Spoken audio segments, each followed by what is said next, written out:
Hello again, classy people, this is Josh the Top Hat Gamer, and this week I'm reviewing Assassin's Creed Chronicles, China.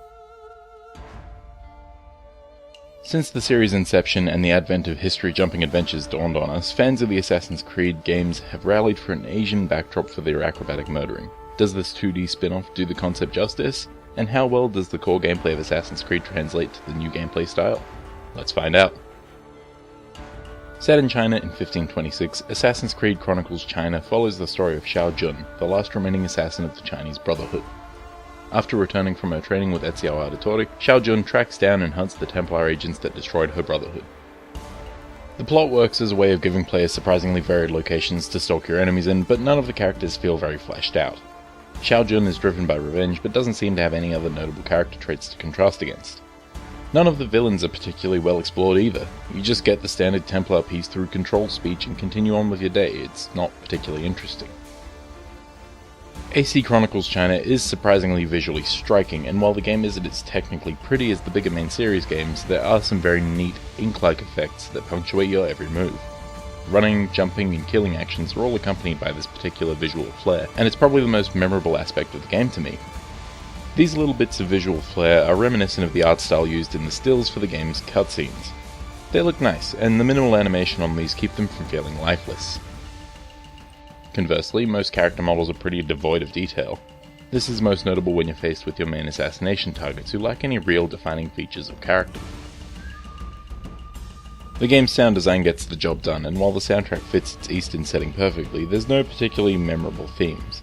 While the soundtrack sells the tone and location well, its voice acting does almost the opposite. It might just be me, but the characters sound undeniably British, and this is a problem the last game set in France had as well. It's China in the 1500s, damn it, I doubt many people are walking around with proper British accents. The idea behind AC Chronicles China seems to be to transplant the core gameplay of the main series games into a 2D platformer style. The platforming is the aspect that comes off the best, as the jumping and climbing feels satisfyingly fast.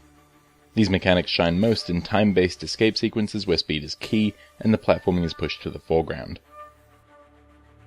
The game's focus on stealth is appreciated, and while it's functional, it's not overly challenging. Enemies have individual vision cones, and avoiding an alert state is done as easily as moving out of their sight before their red vision cone hits you. Making this even simpler is the inclusion of some helpful gadgets to lure and distract enemies.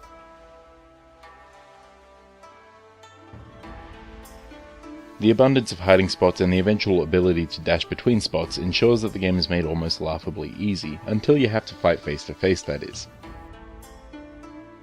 AC Chronicles China has probably the hardest combat gameplay in the entire Assassin's Creed series, though I'm not entirely sure that's a good thing. It's a lot slower than main series games, but due to your 2D nature of the game, you can really only fight two people at a time. Other enemies can line up behind your current opponents, but unless they have ranged weapons, they're really just spectating. The fighting itself is somewhat enjoyable, but the speed of your heavy attack is frustratingly slow. You get more points for stealthing your sections anyway, so there's no incentive to get into a fight to begin with. Possibly the strangest part of AC Chronicles China is the constant unlocking of abilities and tutorials. I'm always a fan of getting new tech as the game progresses, but there's very little reason to unlock these instead of just having them from the outset. This isn't a Metroidvania game where you unlock new areas with new abilities. This is a strictly linear game with some hidden areas that, to my knowledge, are accessible with the base skills. You can start New Game Plus or the harder New Game Plus with all your abilities, but I honestly don't get it. And for every new ability, look forward to a slow, unskippable tutorial. Assassin's Creed Chronicles China is a decent addition to the franchise, but it falls flat in some areas. Its setting is interesting, and as you murder your way across various locations in China, you're treated to some decent visuals punctuated by some awesome stylish flair. Its combat is better when avoided, and though the 2D stealth thing isn't bad, it's the platforming that keeps it feeling fun for its relatively short playtime.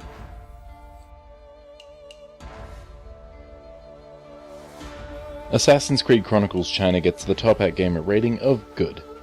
This is an affordable alternative to the main series Assassin's Creed games, and while it has its problems, its decent stealth and fun platforming should keep most players entertained for the duration. Just go in knowing that it's certainly not the best story of the series, nor does it have the best combat. Thanks for watching. I hope you found the review informative and stuff. If you missed last week's review on Mortal Kombat X, click the annotation. Now if you'll excuse me, I have to go and lament the fact that this will never be a main series open world Assassin's Creed game. And cry.